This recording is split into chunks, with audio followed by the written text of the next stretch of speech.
In the autumn of 1923, a woman in Berlin needed a wheelbarrow full of paper money just to buy a loaf of bread. Not a suitcase, not a bag, a wheelbarrow. And in one of history's darkest ironies, thieves would sometimes steal the wheelbarrow and leave the money sitting on the ground. The cart was worth more than the cash inside it. This wasn't a poor country. This was Germany, one of the most advanced industrial economies on Earth, just a few years earlier. What happened between those two moments, an economic superpower and a wheelbarrow worth more than a fortune, is one of the most important financial stories in modern history. And it's a story America has come dangerously close to forgetting. This is Weimar, Germany, and this is the warning it left behind. To understand how a country's money could become worth less than the paper it was printed on, you have to go back to 1918. Germany has just lost the First World War. The economy is exhausted, the population is starving, and the political system that ran the country for generations, the monarchy, has collapsed. A new government forms, based in the small city of Weimar. History would later name the entire era after it. The new Weimar government inherits a catastrophe, millions dead, industry in ruins. And then, in 1919, the Treaty of Versailles delivers the final blow. Germany is ordered to pay reparations, a punishment for the war, to the victorious Allied nations. The number is staggering: 132 billion gold marks. To put that in perspective, some economists at the time estimated it would take Germany decades, if not generations, to repay. The German government faces an impossible choice: raise taxes on an already starving population, or find another way to pay debts it cannot possibly cover through normal means. They choose the other way. They start printing money. At first, it seems to work. The bills get paid. The immediate crisis eases. But something dangerous has now been set in motion, a habit that becomes almost impossible to stop.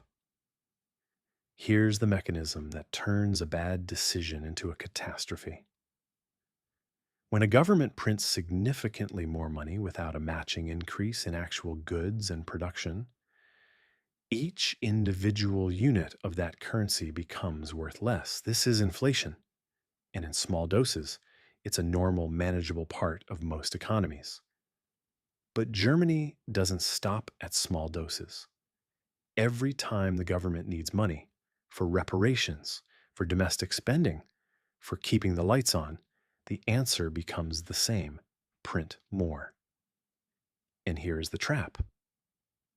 As prices rise from the new money entering circulation, the government needs even more money to cover the same expenses, since everything, including its own bills, now costs more marks than before.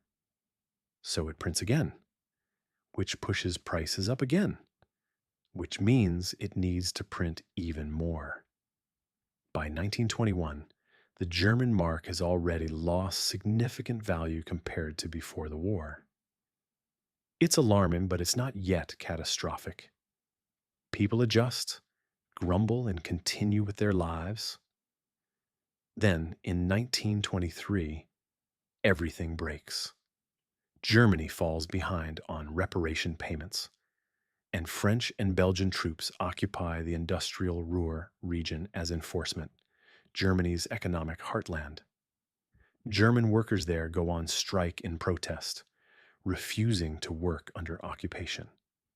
The government, in a show of solidarity, keeps paying these striking workers their wages by printing yet more money, despite the fact that the region's industrial output, its actual economic production, has now stopped entirely.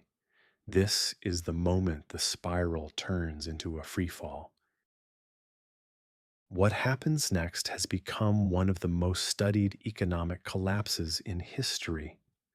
By mid 1923, prices in Germany are no longer just rising, they're rising by the hour.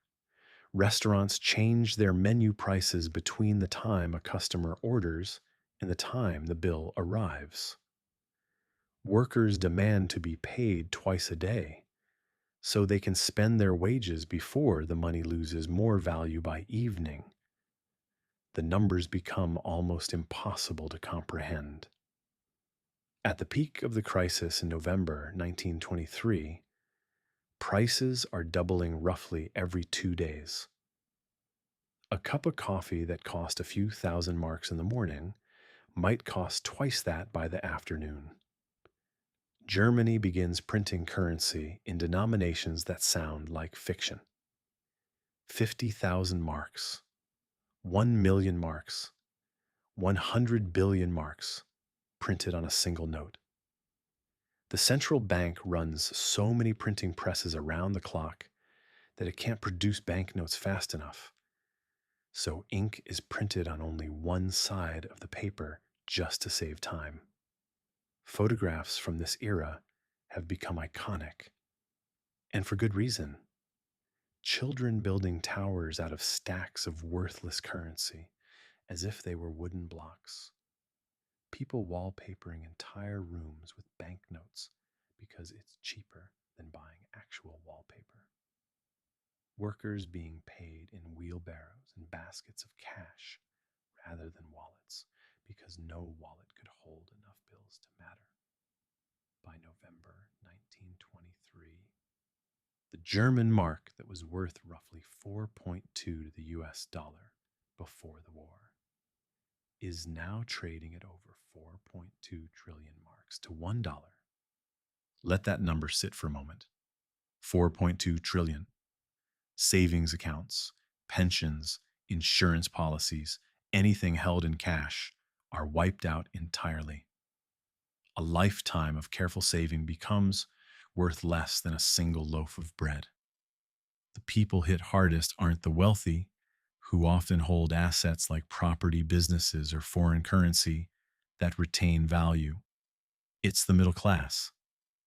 Teachers, retirees, small shop owners, the people who did everything right, who saved responsibly, who trusted their currency and their government. They are the ones left with nothing.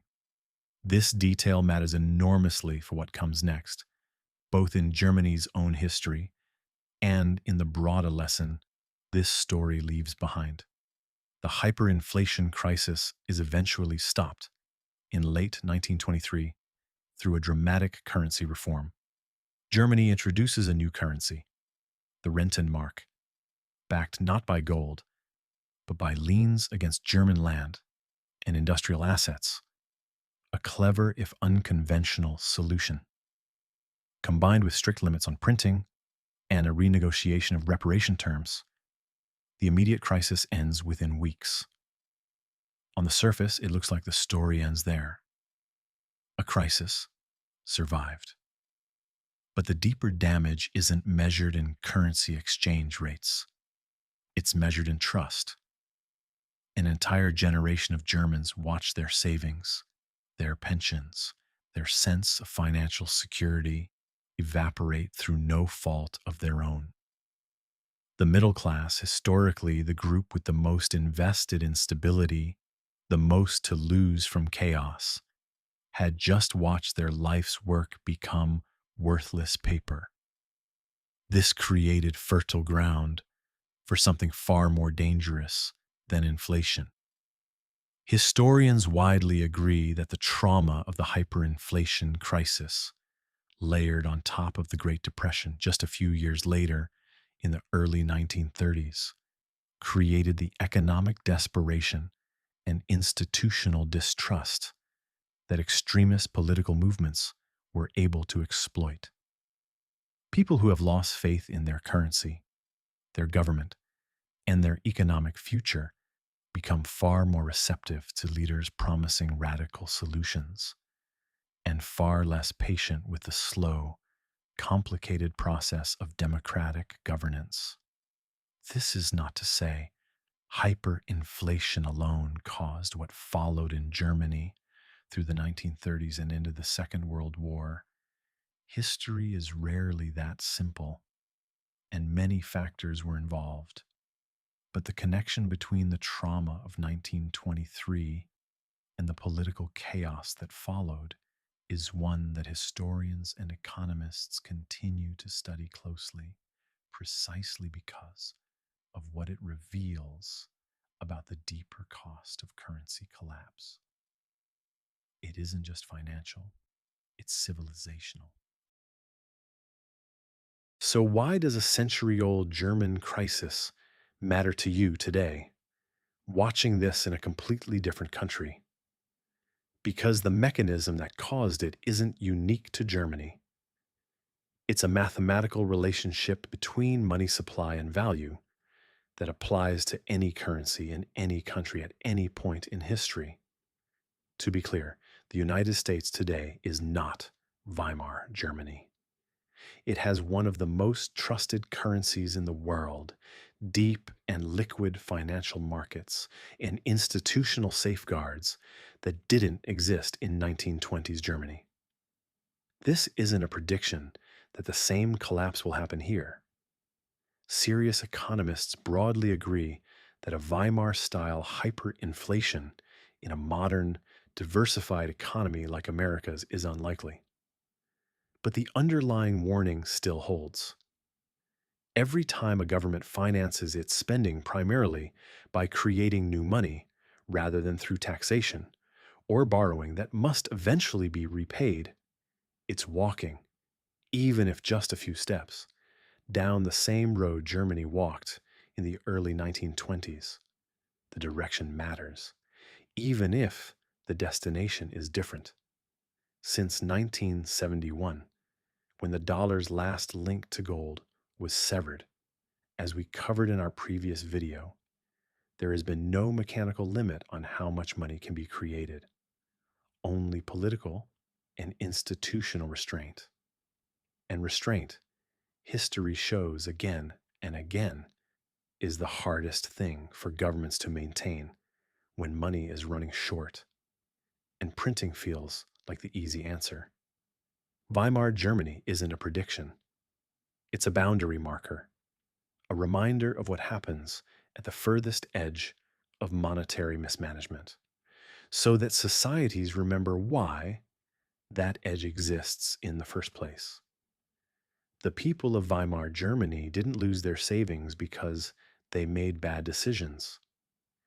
They lost everything because they trusted a system that was quietly being hollowed out from within, one printed bill at a time. That's the real warning buried in this story. Not that hyperinflation will happen again in exactly the same way, but that trust in money is fragile. And once it breaks, it doesn't just take your savings with it. It can take the stability of an entire society. If you found this story valuable, subscribe to the Financial Chronicle. We uncover the moments in financial history that quietly shape the world you live in today and what they might mean for what comes next.